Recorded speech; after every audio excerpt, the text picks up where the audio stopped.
Hi folks, welcome to Coffee and Revelation on Monday afternoon, and I'm here in my office because I can't be bothered going outside.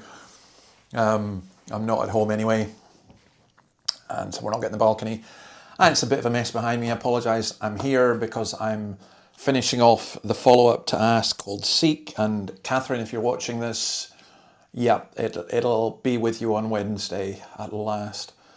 You get that stage where you're just kind of glad for it to be over. And speaking of that, I want to ask you as we go into today's passage, which is again just one verse, Revelation 22 verse 3, whether you want to go to heaven.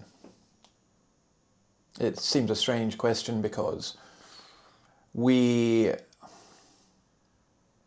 want to hang around here, to be honest. Going to heaven means dying, and we think about it in terms of dying. We don't think about it in terms of what it will mean.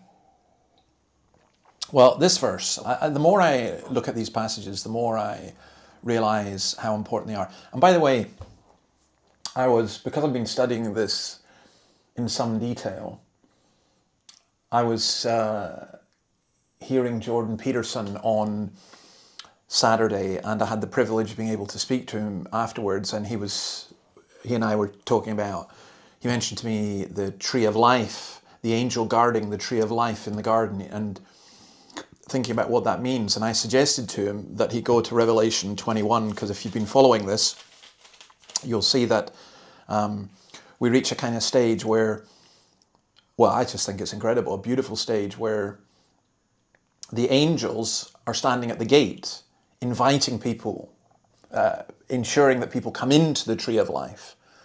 You know, I think, and protecting the Lord's people. I just think that's wonderful. And this is wonderful. And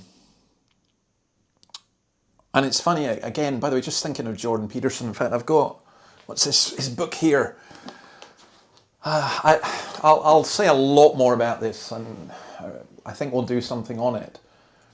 Because it was incredible to have 9,000 people in hearing a lecture. It was basically on the Bible and psychology, but at the end of the day, he didn't have this positive message. If you like, he had Genesis 3, but he didn't have Revelation 21 and 22.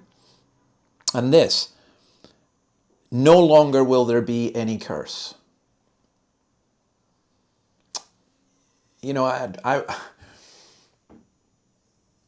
I think Peterson gets the first part of what I'm about to say, but not the second part.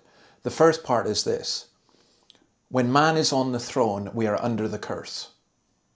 When God is on the throne, there is no more curse.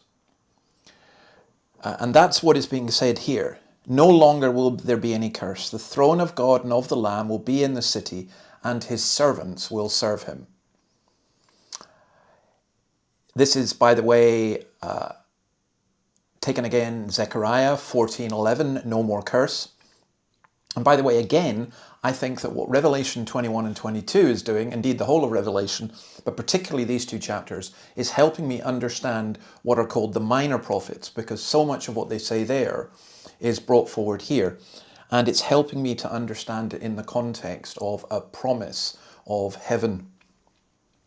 So, for example, Isaiah 34 verses 1 and 2.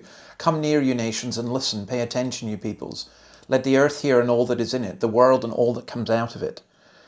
The Lord is angry with all nations. His wrath is upon all their armies. He will totally destroy them. He will give them over to slaughter. But now there's no more curse, because the leaves of the tree are for the healing of the nations. God's curse upon mankind, God's curse upon the nations. That's taken away, and that's gone. And isn't that just a marvelous thought? And then one other detail here. Look at this. The throne of God and of the Lamb will be in the city, and his servants will serve him. There's not two thrones. There's one throne. And this is something I hadn't noticed. I don't know how many times I've read Revelation. I've preached through it twice, and I didn't see this before. Revelation 3:21. To the one who is victorious, this is Jesus speaking, I will give the right to sit with me on my throne, just as I was victorious and sat down with my Father on his throne. Jesus sat down with the Father, the unity of the Father and Son on the throne. There's one throne. I don't know why, I just love that little detail. One other little detail, his servants will serve him, that's us. And the serve there is latria, which is this idea of worship. It's the service of worship. That's what we get to do. That's what we were made for. Our hearts are made for thee, and they are restless until they find they rest in thee. St. Augustine's famous phrase. Or the Shorter Catechism. Man's chief end is to glorify God and enjoy him forever. Well, that's what we'll do in heaven. Personally, I can't wait. God bless you. See you tomorrow. Bye.